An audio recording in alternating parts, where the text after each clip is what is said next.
26 साल का एक लड़का था, उसने सुसाइड कर लिया सिर्फ सेक्सटोर्शन रैकेट की वजह से। ऑनलाइन उसके साथ एक फ्रॉड हुआ, हम लोग उसको फ्रॉड ही कह सकते हैं। उससे सेक्सटोर्शन, सेक्स की यानी इंटीमेसी की वजह से कुछ वीडियोस कैप्चर हो गई और उसके बाद उससे फिरौती मांगी गई और फाइनली ये बात इतनी ज्यादा बढ़ गई कि उस लड़के ने सुसाइड कर लिया। वो आईएएस की तैयारी कर रहा था।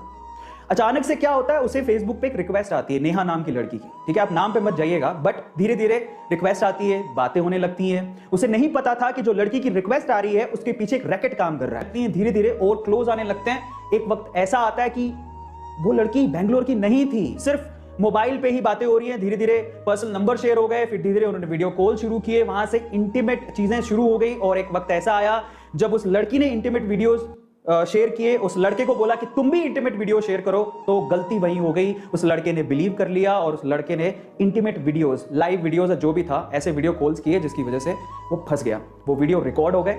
कुछ दिनों बाद वो लड़की गायब और लड़की के पीछे जो रैकेट काम कर रहा था उसने अब उस लड़के को परेशान करना शुरू किया। उसने वो वीडियो फॉरवर्ड किया और कहा कि आपने अगर इतने पैसे हमें नहीं दिए तो हम ये वीडियोस आपकी फैमिली को भेज देंगे या सोशल मीडिया पे डाल देंगे। जब ऐसा कुछ हुआ तो उसे ऐसा लगा कि यार अगर ये चीज पब्लिकली चली गई तो मेरी इज्जत का क्या होगा, घर पे मुझे लोग कैसे देखेंगे, मैं आईएएस की तैयारी करने आया हूं। ठीक है, एक ऐसा केस हुआ। उसने शुरू में पैसे दिए, उन्होंने कहा हमें और चाहिए, ऐसे करके वो पैसे मांगते गए। वक्त ऐसा आया कि उससे संभला ही नहीं। अब उसके पास पैसे इतने कहां से होते। फाइनली उस लड़के ने यह सोचा कि शायद मैं अपनी जिंदगी खत्म कर लूं, तभी ये जो झंझट है वो खत्म होगा। और वो लड़का दुनिया को छोड़ के चला। आजकल के बच्चे इतने स्मार्ट हो गए हैं कि पूछो मत। अब मैं ऐसा क्यों कह रहा हूं, जरा ध्यान से सुनेगा। एक बार एक बच्चा टैक्सी में बैठ के बहुत सारी चॉकलेट खा रहा था, तो उसके बगल में बैठे एक बूढ़े आदमी ने उस बच्चे से कहा कि क्या तुम्हें पता है कि बहुत सारी चॉकलेट खाने से तुम्हारे दांत खराब हो सकते हैं। तो फिर उस बच्चे ने क्या कहा पता है, उस बच्चे ने कहा कि क्या आपको पता है कि मेरे दादाजी 132 साल तक जिए थे। तो उस बूढ़े आदमी ने कहा क्यों, क्योंकि वो चॉकलेट खाते थे। तो फिर उस बच्चे ने कहा कि नहीं, क्योंकि वो अपने काम से काम रखते थे। अब आप समझ ही गए होंगे।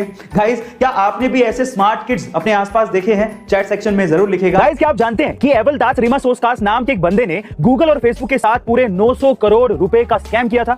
जी हां गाइस, आप ठीक सुन रहे हैं। दरअसल इस बंदे को अच्छी तरह से पता था कि गूगल और फेसबुक एक ताइवान बेस्ड क्वांटा कंपनी से कंप्यूटर खरीदती है, इसलिए उसने क्वांटा कंपनी के नाम से ही लातविया देश में कंपनी बनाई और बैंक अकाउंट रजिस्टर किए।